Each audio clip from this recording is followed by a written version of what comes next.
Halo, apa kabar pemirsa? Anda menyaksikan Indonesia Hari Ini bersama saya Siti Isneni Nur yang akan menemani Anda selama 30 menit ke depan dengan beragam informasi menarik dan terhangat di Indonesia.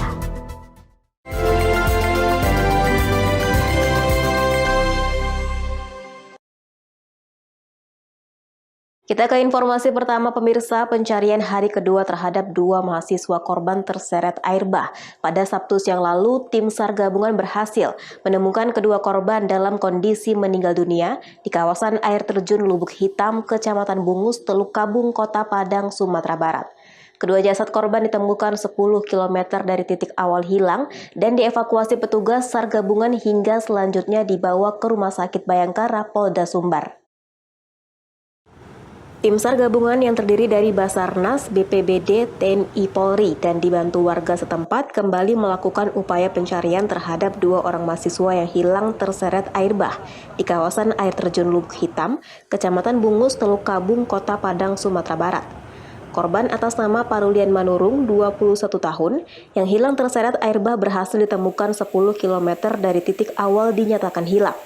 Korban kedua atas nama Della Sriuli, 21 tahun, juga berhasil ditemukan namun sudah dalam kondisi meninggal dunia, tidak jauh dari lokasi penemuan korban pertama. Selanjutnya, kedua jasad korban dievakuasi dan dibawa petugas ke Rumah Sakit Bayangkara, Polda Sumbar. Sebelumnya, 3 orang mahasiswa UNP yang dilaporkan hilang terseret air bah saat mandi di kawasan air terjun. Korban pertama sudah ditemukan terlebih dahulu. Ya baik, izin saya mewakili pimpinan di Basarnas Padang untuk penemuan korban ketiga itu berjarak lebih kurang sekitar 10 hingga 20 meter dari korban yang ditemukan pertama. Itu korban ketiga jenis kelaminnya?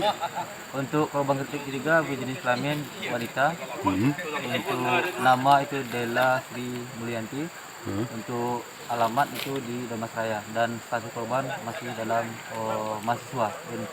Mahasiswa UNP. Kalau untuk kendala di lapangan ini seperti apa tadi, Bang?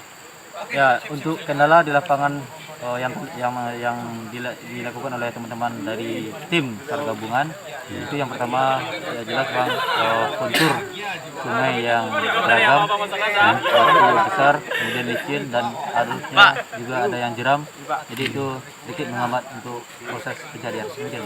Sementara itu pemirsa, setelah 6 bulan lebih tinggal di Aceh, 36 pengungsi etnis Rohingya Myanmar dipindahkan ke Kota Medan, Sumatera Utara. Pemindahan dilakukan guna membantu para pengungsi mendapatkan pelayanan yang terstruktur. Dengan tambahan ini, lebih dari 1.000 pengungsi dari berbagai negara yang ditampung di Medan. Tiba di Medan, Sumatera Utara, 36 pengungsi etnis Rohingya Myanmar ditempatkan di sebuah asrama di Medan Selayang. Para pengungsi yang dipindahkan merupakan kelompok rentan, seperti pengungsi anak tanpa orang tua, ibu hamil, ibu yang tidak memiliki suami, penderita penyakit kronis, dan perempuan yang rentan terhadap kekerasan berbasis gender. Pemindahan 36 pengungsi Rohingya merupakan bagian dari program perlindungan kepada pengungsi. Kota Medan dipilih pemerintah karena lokasi yang dekat dari Aceh dan sudah memiliki program yang terstruktur.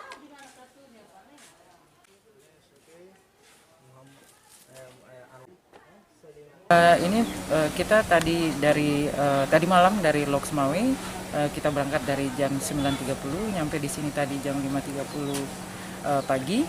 Itu kita diantar oleh aparat dari Kota Loksmawe, Satgas Pengungsi Kota Loksmawe, PMI, dan pihak-pihak terkait lainnya juga termasuk imigrasi dan Polres Loksmawe. Kita dibantu tadi untuk mengiringi kita ke sini. Itu ada 36 pengungsi yang kita bawa untuk rombongan kali ini. Itu 20 orang laki-laki dan 16 orang perempuan. Dan itu mereka semua itu termasuk kepada kelompok-kelompok rentan. Kalau untuk apa yang akan dilakukan di sini, itu kenapa mereka dipindahkan, itu permintaan dari pemerintah pusat, itu dari Kemenko Polhukam. Di dalam surat mereka dinyatakan untuk meminta IOM dan pemerintah Kota Loksmawe memfasilitasi pemindahan pengungsi Rohingya yang ada di Loksmawe ke Kota Medan dengan alasan untuk memberikan mereka perlindungan yang lebih baik dalam kebutuhan-kebutuhan mendasar serta kebutuhan-kebutuhan lain. Para pengungsi Rohingya ini sebelumnya berada di kota Loksmawe, Provinsi Aceh. Mereka diselamatkan saat mengungsi lewat jalur laut pada 20 Juni 2020 dan 27 September 2020. Dari 2 gelombang kedatangan pengungsi, saat ini di Loksmawe Aceh tersisa 56 pengungsi Rohingya. Pemirsa, kami akan kembali dengan informasi menarik lainnya. Tetaplah di Indonesia Hari Ini.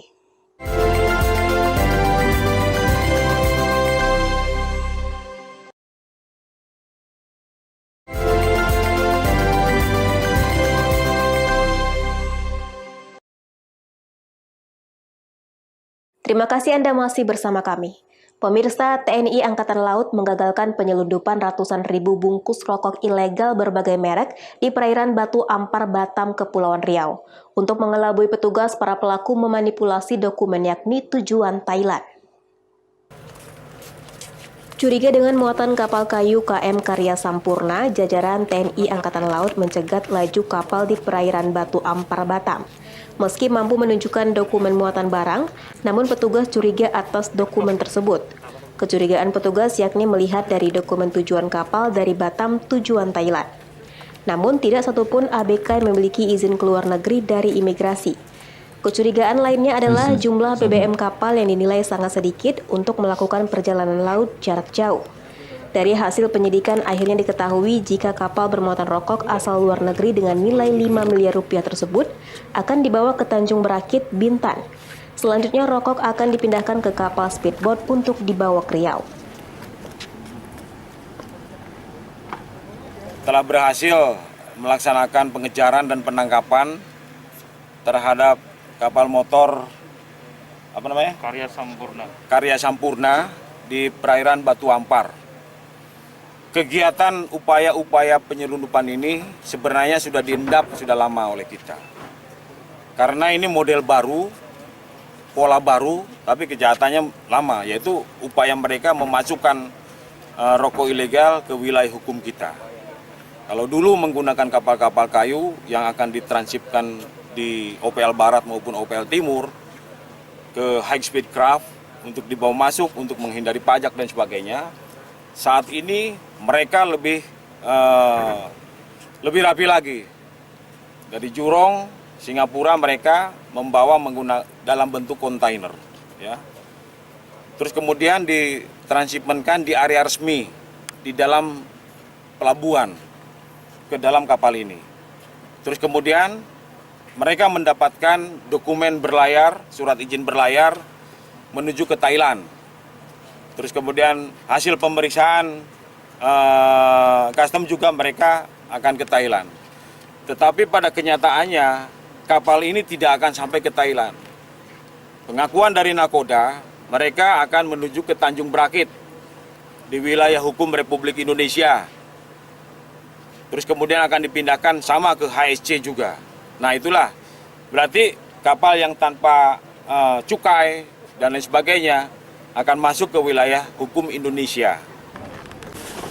Untuk penyidikan lanjutan, pihak Buskamla menyerahkan 8 tersangka berikut barang bukti ke pihak Lanal Batam. Dengan penangkapan ini, TNI AL berhasil menyelamatkan kerugian negara yang mencapai 2 miliar rupiah. Kita ke informasi lainnya, pemirsa. Aksi pencurian di Tanjung Pinang, Kepulauan Riau terekam kamera pengawas milik korban. Dari rekaman terlihat pelaku yang melakukan aksinya nyaris telanjang dan hanya menggunakan celana dalam. Kamera pengawas atau CCTV merekam aksi pencurian di sebuah gudang ikan di Jalan Pelantar Anai, Tanjung Pinang, Kepulauan Riau. Dari rekaman terlihat pelaku yang melakukan aksinya nyaris telanjang dan hanya menggunakan celana dalam. Terlihat dari CCTV pelaku masuk ke dalam gudang dengan membongkar lantai gudang yang terbuat dari papan. Kemudian pelaku langsung menggasak sejumlah ikan dan sotong yang berada di gudang ikan. Pemilik gudang Sutaji mengatakan, kejadian ini diketahui setelah dirinya datang ke gudang pada subuh hari untuk mulai melakukan aktivitas berjualan di pasar. Korban melihat kejanggalan pada posisi box ikan dan dalam keadaan terbuka. Merasa khawatir, korban mengecek CCTV dan ternyata gudangnya telah dimasuki maling.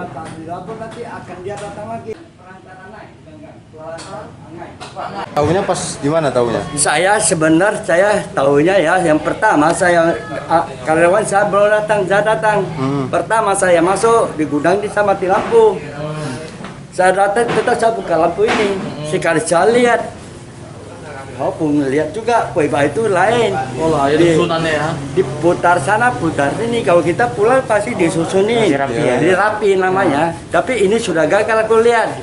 Kalau cek Poiba terbuka gini, macam dia buka kayak gini kan. Dia buka sekarang ini. Awal saya udah barang saya udah hilang. Atas pencurian tersebut, korban telah melaporkan kepada pihak kepolisian. Pemilik gudang ikan mengaku mengalami kerugian hingga puluhan juta rupiah. Pemirsa, Indonesia hari ini akan kembali setelah jeda pariwara berikut.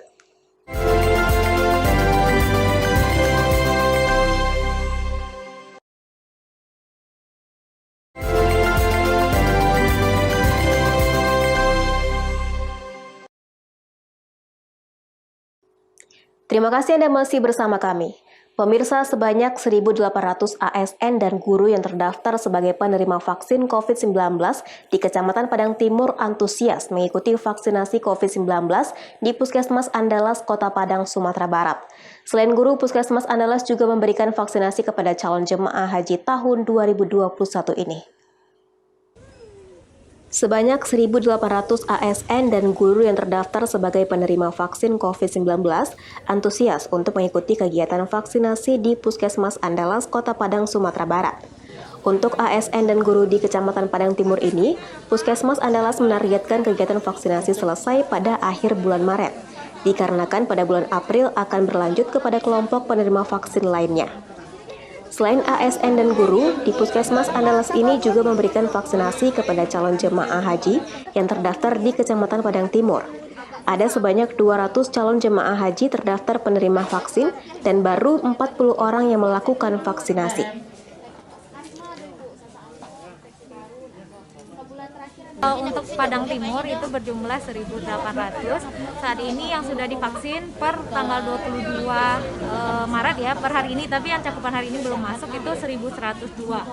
Itu mencakup dari ASN di kelurahan, kecamatan, dan terutama guru dari TK, PAUD, SD, SMP. SMA ini belum ya, SMA kemungkinan mungkin di April. Tapi antusias Ibu? Antusias karena memang alhamdulillah terutama guru-guru memang kita sudah jadwalkan, ada jadwal per sekolahnya, misalnya sekolah ini kapan, sehingga rata-rata mereka hadir sesuai jadwal, kecuali ada beberapa mungkin yang berhalangan. Nah, Berapa persen kira-kira ini? ini sudah, kalau ASN sudah 80% lebih kita ini, dan kita optimis selesai sih di sebelum akhir Maret itu sudah selesai untuk ASN. Bu, itu tadi ada lansia untuk haji juga ya Bu? Iya, memang 2 minggu yang lalu itu sudah keluar edarannya bahwa para peserta calon jamaah haji itu sudah bisa diberikan vaksinasi COVID. Apakah itu jamaah hajinya tergolong usianya itu tidak dipandang lagi gitu, termasuk lansia ataupun yang intinya semua calon peserta jamaah haji itu diberikan vaksin. Pemirsa, Bata Jauh Piaman kembali menggelar event seni setelah 1 tahun vakum akibat pandemi. Event seni ini menampilkan karya tari dan musik yang diikuti berbagai sanggar dan komunitas seni, dengan harapan dapat membangkitkan kesenian budaya Pariaman dan menarik perhatian wisatawan. Forum Bata Jauh Seni Piaman adalah gerakan para seniman lingkup Kota Pariaman dan Kabupaten Padang Pariaman. Forum ini berdiri sejak tanggal 28 Desember 2018. Keberadaan Bata Jauh Piaman ini mendapat apresiasi dari masyarakat karena tidak hanya bergerak di bidang seni saja, tapi juga aksi sosial kemanusiaan. Komunitas ini pun turut memboyong sanggar dan komunitas seni yang ada di Kota Pariaman. Dalam setiap eventnya, karya tari dan musik sebagai upaya membangkitkan kembali semangat pemuda-pemudi untuk mau mengenal kesenian budaya Pariaman khususnya. Berharap generasi milenial harus peka terhadap keberadaan seni budaya. Selain itu juga mengajak agar pemuda melakukan kegiatan yang produktif serta berdampak positif bagi masyarakat sekitar.